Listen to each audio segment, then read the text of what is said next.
that the Lord has made. I will rejoice.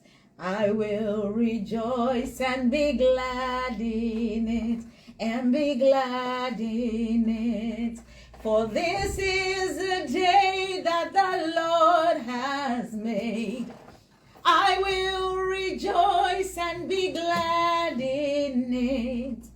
This is the day, oh, another day that the Lord has made. Bonjour, chère famille. Je me suis réveillée ce matin et comme vous pouvez le constater, je ne me suis même pas prêtée. Le Seigneur m'a parlé à mon cœur que je dois partager une prière prophétique avec vous. J'avais mon temps de prière, mon temps de silence avec Dieu, en passant du temps dans la parole de Dieu. Et le Seigneur m'a parlé et m'a dit, pendant que je lisais, s'il te plaît, partage cette prière prophétique à travers le message de Dieu.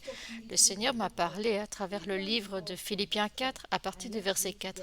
Et lisons ensemble, il dit, réjouissez-vous toujours dans le Seigneur. Je le répète, réjouissez-vous. Que votre douceur soit connue de tous les hommes.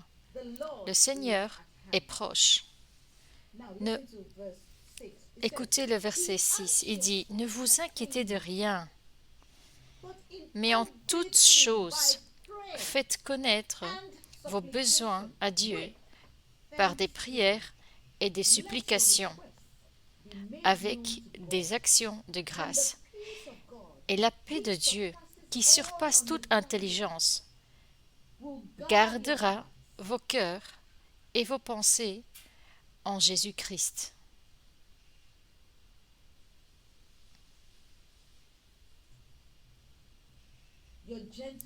Que votre douceur soit connue de tous. Verset 5.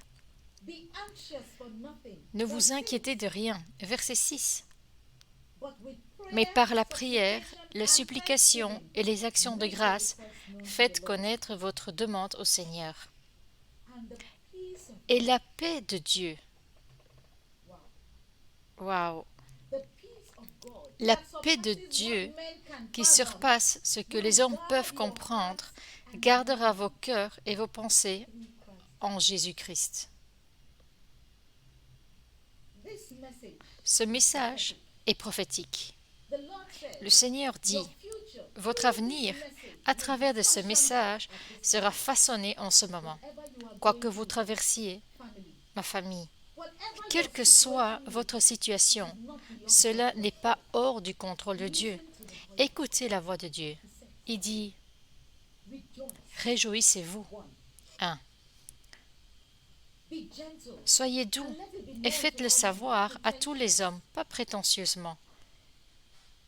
Parce que, rappelez-vous, tout ce que nous faisons avec Christ dans le secret, tout ce que nous disons sur Christ dans le secret, tout ce que nous pensons sur Christ dans le secret sera révélé au grand jour. Je veux dire, en d'autres termes, celui que vous servez dans le secret, celui dont vous parlez dans le secret, celui que vous condamnez dans le secret, se tient pour vous, récompensé au grand jour. Il dit, soyez doux et que votre douceur soit connue de tous les hommes. Il est dit, ne vous inquiétez de rien, détendez-vous dans les bras précieux du Saint-Esprit, parce qu'à travers de votre situation, votre avenir, votre guérison, votre délivrance ont été façonnés.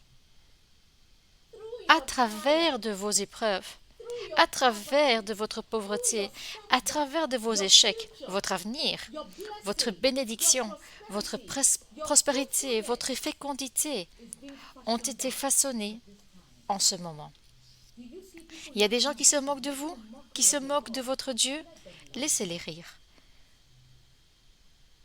Le propriétaire n'est pas le débutant, mais la personne qui termine est le propriétaire. Le débutant n'est pas le finisseur. Laissez-les rire. La Bible dit que vous devez ouvertement servir votre Dieu avec douceur. Ne vous inquiétez de rien, car cette prière que vous avez faite n'est pas perdue. Il s'agit de la beauté et la gloire. Je parle parce que le Seigneur m'a donné cette parole à partager avec vous ce matin. C'est pourquoi je suis en direct. Je devais seulement partager cette parole. Le Seigneur dit à travers de votre épreuve, quelle que soit la situation dans laquelle vous vous trouvez, es-tu malade? Êtes-vous allongé dans le lit d'hôpital? Ce n'est pas hors du contrôle de Dieu, peuple de Dieu. Quand c'est le temps de Dieu d'agir, quand c'est le temps de Dieu de vous sortir de la maladie, de la pauvreté, de l'échec, de la dépression, de votre tension et de votre pression, votre anxiété ne sera pas nécessaire. Maintenant, commencez à détendre votre cœur, vos pensées, votre esprit, votre âme, votre corps dans les bras précieux du Saint-Esprit. Donnez-lui tout. Dis Seigneur, je me donne à la prière. La prière signifie que vous reconnaissez qu'il existe un royaume supérieur, un être supérieur qui contrôle le monde visible et invisible. Si Dieu vous donne la grâce de voir l'autre côté, vous verrez que Dieu plante la graine de ce que vous devenez en ce moment. Alors n'abandonnez pas, parce que le Seigneur dit que certains d'entre vous sont prêts à abandonner Dieu. Dieu ne vous a pas abandonné. Votre avenir est façonné. Dieu est occupé à planter la graine de ce que vous devenez. Voyez l'autre côté. Voyez l'autre côté, où les anges sont plus nombreux et Dieu infiniment plus puissant. Voyez l'autre côté. Si vous êtes assis avec votre famille, dites-leur de voir l'autre côté. Tout comme le prophète a parlé à ses serviteurs, voyez l'autre côté. Il a ouvert les yeux de leur foi. Aujourd'hui, par la foi, j'ouvre les yeux de votre foi pour que vous voyiez l'autre côté. Vous devriez voir la main de Dieu accomplir toutes choses dans votre situation. Vous devriez voir la main de Dieu travailler dans votre situation en ce moment. Par la miséricorde de Dieu, voyez l'autre côté. Par la miséricorde de Dieu, voyez l'autre côté. Votre situation est pour renforcer votre désir pour lui. Voyez l'autre côté. Je prie pour que le Seigneur ouvre les yeux de votre foi afin que vous voyiez l'autre côté. N'abandonnez pas, peuple de Dieu. Votre avenir est en train de se façonner. Dieu peut utiliser n'importe quelle chose insensée pour nous emmener à un lieu de destin. Dieu peut utiliser la régression pour vous emmener à votre lieu de victoire. Dieu peut utiliser la guerre pour vous emmener dans un lieu de paix. Dieu peut utiliser la pauvreté pour vous emmener à un lieu de prospérité et d'abondance.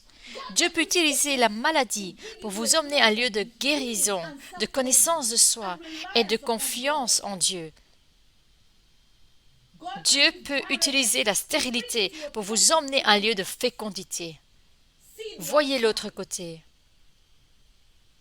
Dieu a utilisé la guerre avec Goliath pour emmener David à son lieu de destin.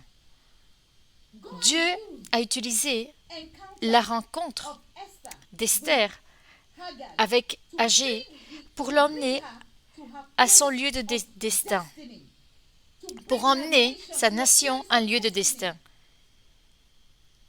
Dieu a utilisé la situation familiale de Joseph, la calamité entre lui et ses frères, pour l'emmener à un lieu de domination.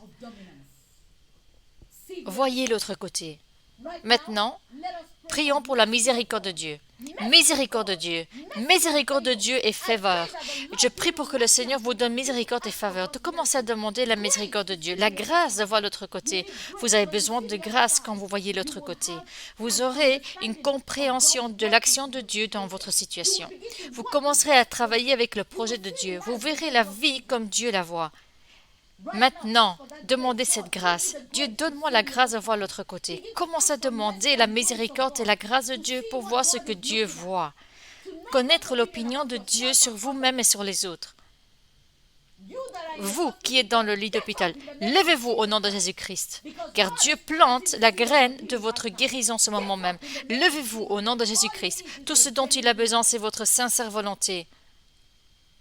Vous qui souffrez de la dépression, chaque joug, chaque barrière de malédiction générationnelle, la régression, la désunion, les crises dans votre famille, dans votre mariage, soyez libérés au nom de Jésus-Christ.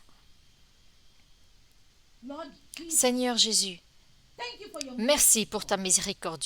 Merci pour ta grâce sur tes enfants, qu'ils voient l'autre côté, et de savoir que tu sèmes la graine de ce qu'ils deviennent. Savoir que leur avenir, leur destin, leur guérison, leur délivrance se façonne. Au nom puissant de Jésus-Christ. Voyez l'autre côté. Merci Jésus. Ceci est la parole que le Seigneur Jésus m'a envoyée pour partager avec vous ce matin, ma famille. Et je sais que mon cœur est en paix maintenant. J'ai partagé la parole et j'ai offert cette prière 2 fois. Et je sais que votre vie ne sera plus jamais la même. Jusqu'à ce que je vous revoie. Que Dieu vous bénisse. Restez dans la foi, restez en Jésus-Christ et continuez à être victorieux. Que le Seigneur vous bénisse pour moi. Amen.